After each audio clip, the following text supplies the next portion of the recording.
The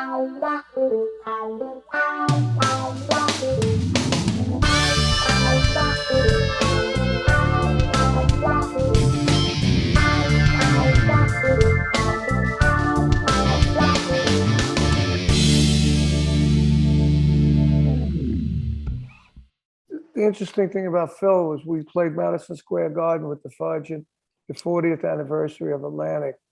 Everybody played, you know, Zeppelin played Right. with Jason Bonham. So when we got off the stage, Phil was right behind us, right behind, you know, to the left of the stage.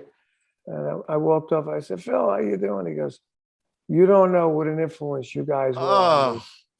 I said, whoa, thank you, man. You know, I gave him a hug and it was like, it was amazing, you know. Well, I loved Phil when he did his solo stuff, especially. Sure, me too. In the Air Tonight, amazing, you know. Absolutely, and we're really excited to see these guys. I know Phil is definitely hurting a little bit. He's been through a lot of physical stuff, but look, you shouldn't. I know you don't take for granted the fact that people like these guys that I mentioned before, and a list that goes on, were influenced by your playing. Why do you think that is? What was it that you brought out that people kind of... In 1967 was the era that started all this big rock star iconic stuff. Yeah.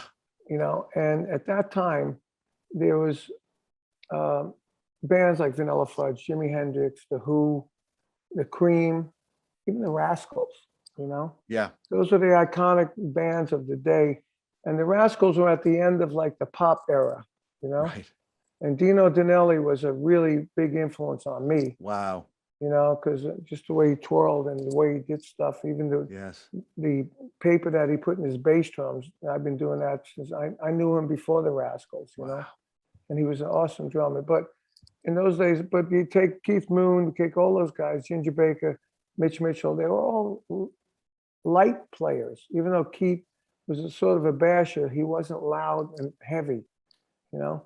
But when the amplifiers started getting bigger, I used to play with like this with a traditional grip and do stuff and not even move a body, you know, do all this fast stuff.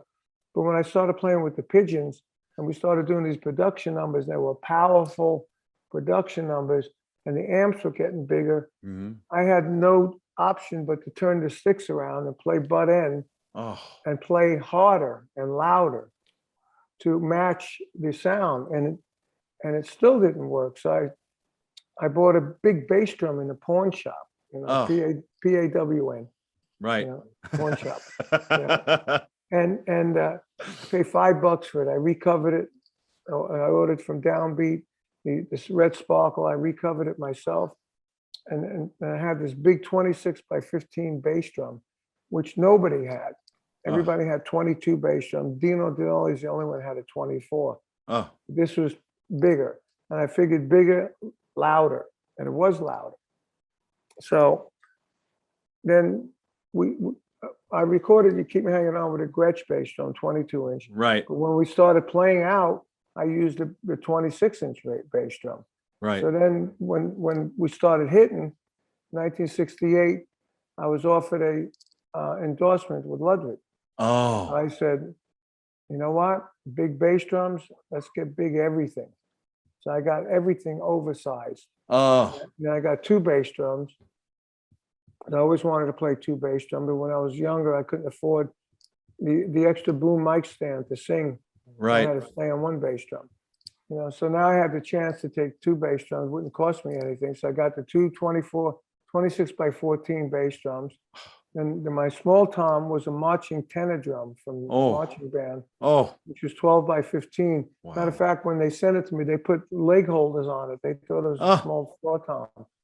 And then I got a 16, 18 floor tom. And then I had a 22 bass drum turned on its side as a big tom. Right. And a 6.5-inch concert snare drum. And that was, excuse me, that was the biggest, size-wise, the biggest drum set in rock.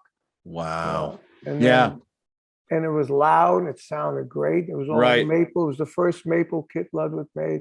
So there's a lot of firsts that was going on. Yeah. So because I played like that with that kind of power, yes, that created, from what I understand, what they call heavy rock drumming, Yeah. which turned into heavy metal. Yep. Which anyone that's playing hard and loud, can be traced back to Vanilla Fudge. Absolutely. Yeah. Whenever we watch somebody on the Ed Sullivan Show, they always used to just stand there, right? Right. Unless it was like, the Temptations or something. Right. Any of these bands, the Beatles, the Stones, this one, all those English bands. And when we got on there, yes, you can see from that clip, we were all animals. Right. You were. Tim looked like he was spastic. Oh, I know. Tim's just going like this, and I'm like, that is. And Vinny and Mark with his drama, and and I was just like, just an hour beating the hell out of those drums.